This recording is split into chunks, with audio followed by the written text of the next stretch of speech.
अगर ना चाहते हुए भी मन में अश्लील विचार आते हैं तो बुद्ध की यह कहानी आपके विचारों को बदल सकती है।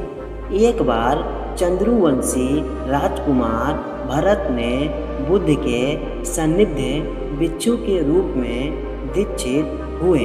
बुद्ध अपने भिक्षुओं को उपदेश देने के साथ साथ उनको भिक्षाटन के लिए भेजते थे, जहाँ से उनको भिक्षा मिलती। भरत को महात्मा बुद्ध ने भिक्षा के लिए एक सेविका के घर पर भेजा। भरत रास्ते में चलते हुए सोच रहे थे कि ना जाने आज खाने में क्या मिलेगा। हमेशा महल में खाने के लिए अनगिनत स्वादिष्ट भोजन मिलते थे, लेकिन आज जो भी मिलेगा उसी से काम चलाना पड़ेगा। भरत ने सेविका के घर पर जाकर भिक्षा के लिए याचना की।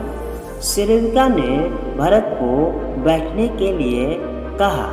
सेविका जब अंदर गई थी तो भरत पुनः अपने प्रिय भोजन के बारे में सोच रहे थे। जब सेविका भोजन लेकर आई तो भरत अचंभित रह गए। भरत अपने प्रिय भोजन को देखकर खुश हो गए। भरत भिक्षा ग्रहण करने लगे।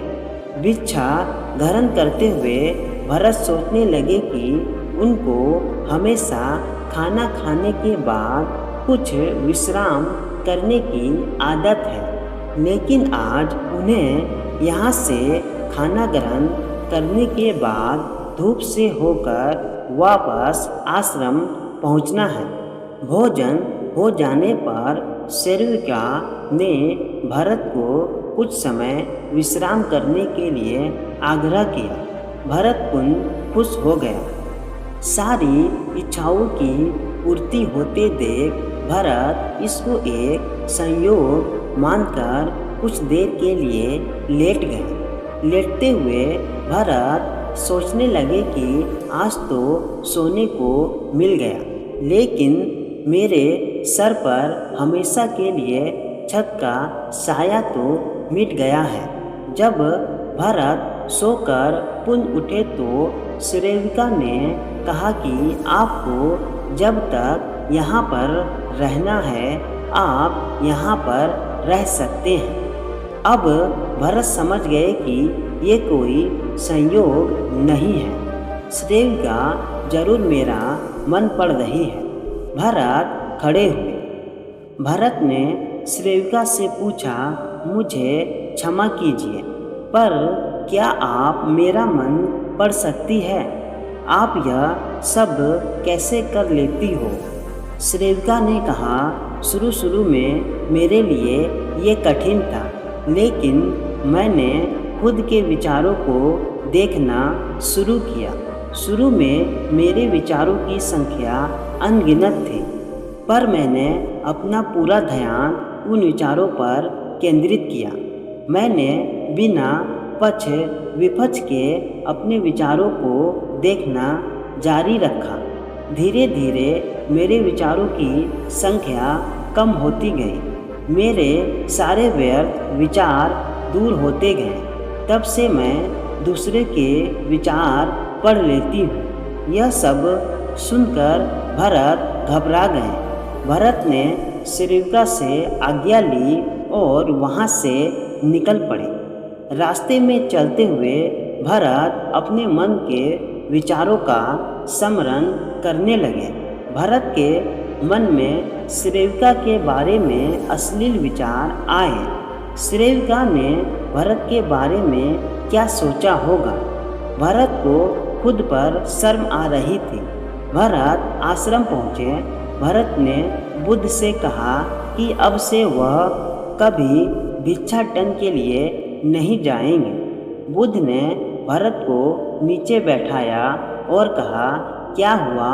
तुम मुझे अपनी व्यथा विस्तार से बताओ। भरत ने विस्तार से सारी बात बताई।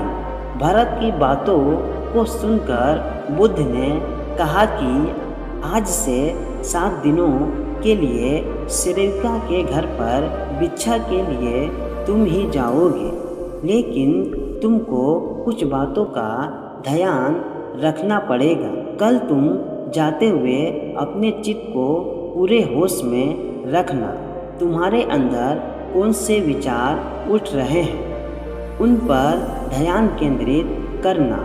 होशपूर्ण और जरगता के साथ ध्यान करने की कौन सी वासना तुम्हारे भीतर उठ रही है, इन सभी का ध्यान करते हुए जाना और फिर मुझसे विचार विमर्श करना।